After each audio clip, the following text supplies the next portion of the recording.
What's up, baby? Today's show is sponsored by Southern New Hampshire University. Yeah, we talking about proper preparation. We're talking about trying to be better at life. How can we improve, right? Whether we're talking about just as an individual, how do we improve if we're talking about in the job space?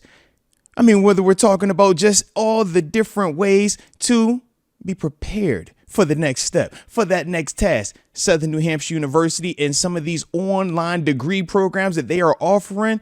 Come on, baby. You can't beat this. And they have super competitive low tuition rates that are, like I said, going to prepare you for whatever your next steps might be as it pertains to your professional career. It's not too late. I mean, shoot, what you waiting on? I mean, you're watching me, but what you waiting on? Come on, man. You see the link right there, right? snhu.edu/Arthur Moats. Tap in and go out here and get a chance to prepare yourself for greatness. But now it's time for regularly scheduled programming. He says first round targets are simple. Benjamin Morrison, the cornerback, Trey Amos, cornerback, Isaiah Bond at wide receiver, Emeka Egbuka at wide receiver, and lastly, that's the name, Walter Nolan, the D tackle. That's Ole Miss, if I remember correctly. Okay, very interesting. I will tell you off the top, Tony, I have to catch up film on Ben, Trey, and Isaiah. I've watched Emeka, I've watched Walter, so I'll talk more about those guys right now. And then, like I said, man, as I start watching more and more tape, man, like I said, it was a little bit of a hectic last weekend, as you could imagine. All right. So that cut into a lot of my film study time. Okay. I had all these big plans of like, yeah, we're going to watch this tape and watch that tape. We'll break this down. I got this evaluation, and then it was bombshell. And it was like, whoa, all right, time to pause. Let's time to, get back to the roots. Let's figure out how we're going to get this thing going in the short term and then long term picture and stuff like that. So I'm going to catch up on them cats, man. But in terms of Emeka Egbuka, yeah, I could definitely see him as a first round target. You've seen him mocked to us a couple of times in the first round already. And it's no surprise with that, man. He is a guy that plays wide receiver, and it's a position of need for us. And when you look at what he was able to do at Ohio State, those are some of the things that makes him really intriguing, mainly because you can see him operating out the slot. You can see him operating on the slot. You can see him operating out wide. Now, granted, he wasn't predominantly on the back end that you would typically like to see from those guys at the collegiate level, but that's because he had Jeremiah Smith, who we know is all world at that level right now, man. He's their Marvin Harrison Jr. And obviously the year before that, he did have Marvin Harrison Jr. So we haven't really seen him be the alpha to that extent just yet. But when you talk about, Emeka, it's like, man, this dude can run every route. He's a hands catcher. He's explosive in the open field, creates a lot of separation, very detailed with his route running. So there are a lot of things about me that likes him potentially in that first round. All right. So I definitely like what you're putting down with him. And then with Walter Nolan, like I said, I'm going to talk about him one of these days when we get to breaking down all these D linemen. But with Walter, man, I like him because, number one, he's positional flexibility. I think he can play the 1 technique. I think he can play the 3 technique. I think he can play the 5 technique. And what I'm saying is when we're going from base to nickel, the 1 technique versus the 3 technique versus the 5 technique.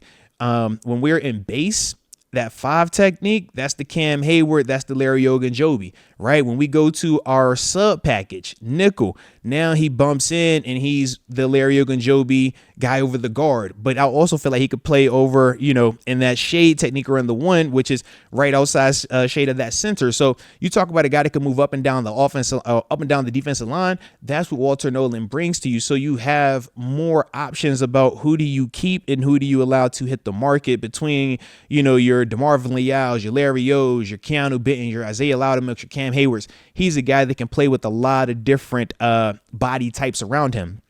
Now, part of that is a gift, part of that is a curse because he is a tweener because of that. And some of the things that benefit him being a tweener is he's fast. Man, the way that he plays in terms of the urgency that you see with him, that paired with his motor, he wins a lot just off of outworking guys. And he can do that because, like I said, he's a little bit undersized. So his condition is a lot better than some of those other dudes, man. So that's one of the things that stands out to me when I'm looking at him. The other thing that I like, or the other thing that I would say is I don't feel like he's a guy that is just at the point of attack versus some of those bigger body offensive linemen. He's not just, manhandling them. And I think he could use one of them NFL strength programs, just kind of add to, that part of it. But I also think the technique would help him as well, man, just getting a little bit more polished with some of that type of stuff. The other thing that I would say that I think he could improve upon as well is I don't know, like, if you can make the crazy jump in terms of becoming more athletic, because he's like, when you look at his frame, he is smaller than your Kenneth Grants of the world, your Mason Grahams of the world, your Talik Williams of the world, right? But when you look at their athletic profile and how they go side to side, their straight area, short area quickness in comparison to Walter, I think that Walter is a little bit less than athletic compared to some of those bigger guys. So that's, like I said, one of my other just things that kind of makes me, if I'm looking at pros and cons to him, those are some of the things I'm weighing. But do I think he could help us out? Absolutely. Do I think that could be a guy that could, you talk about putting him in there with a Cam Hayward and Keanu Benton? Yeah, I think that helps us out a lot, especially when you're talking about rushing the passer. I think his explosiveness and his urgency, it looks good there. But I would still have some concerns with just point of the attack. How is he dealing with some of those big body, offensive linemen that's going to try to lean on him a little bit, man. But so, yeah, shout out, though. All righty.